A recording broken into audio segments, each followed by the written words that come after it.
Hi boys and girls, I have another book from the library for you today. It's called The Smallest Snowflake and it's by Bernadette Watts. So let's take a look at what happens. Look at those cool end pages. I love the clouds on them. I know it's not time for snow yet where I live, but it will be soon. The Smallest Snowflake.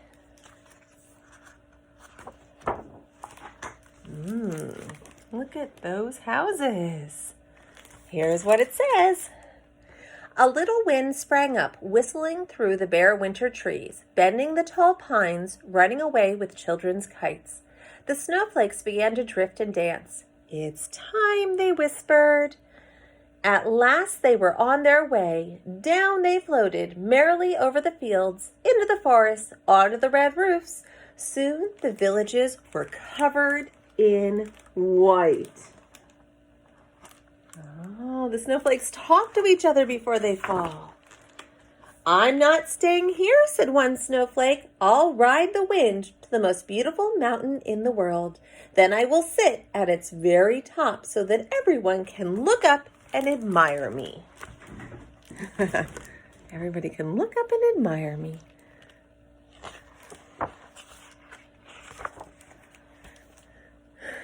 How boring, said another snowflake. He was larger than the others and felt very important. I will travel many miles until I reach a great city of jeweled domes and sparkling palaces.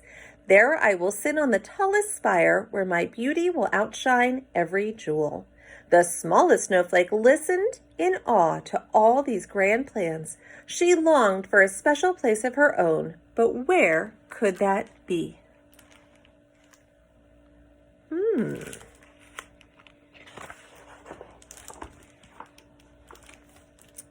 Some of the snowflakes said, "Come with us. We're going to land where people live in ice houses and catch fish through holes cut in the icy sea. Our cousins are already there. They will give us a great welcome." But the smallest snowflake knew that could never be her special place. Oh, she doesn't want to go where all the snow is. The wintry wind carried her through the night, over wild and rocky places, across windswept moors, until dawn touched the sky. There, in the first light of day, she saw distant hills rising up with stone walls, running down their sides. Geese called from a barnyard, and people set about their morning chores. What kind of place is this?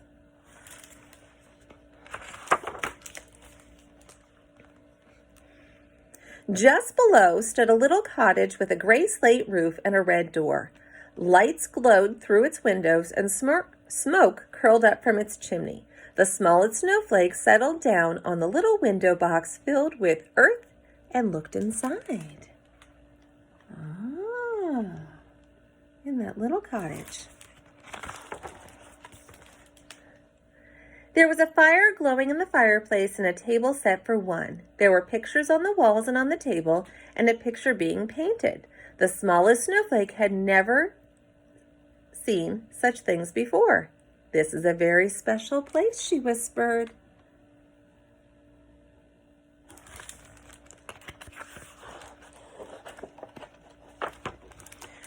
The smallest snowflake lay in the window box as the cold weeks passed. Sometimes a woman came to the window and smiled down at her as she painted. One day the snowflake felt the tiniest movement beneath her. Green shoots were beginning to push up through the earth in her window box.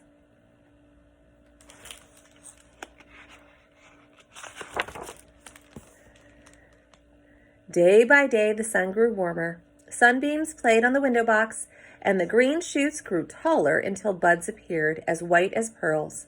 They were snowdrops, the first signs of spring.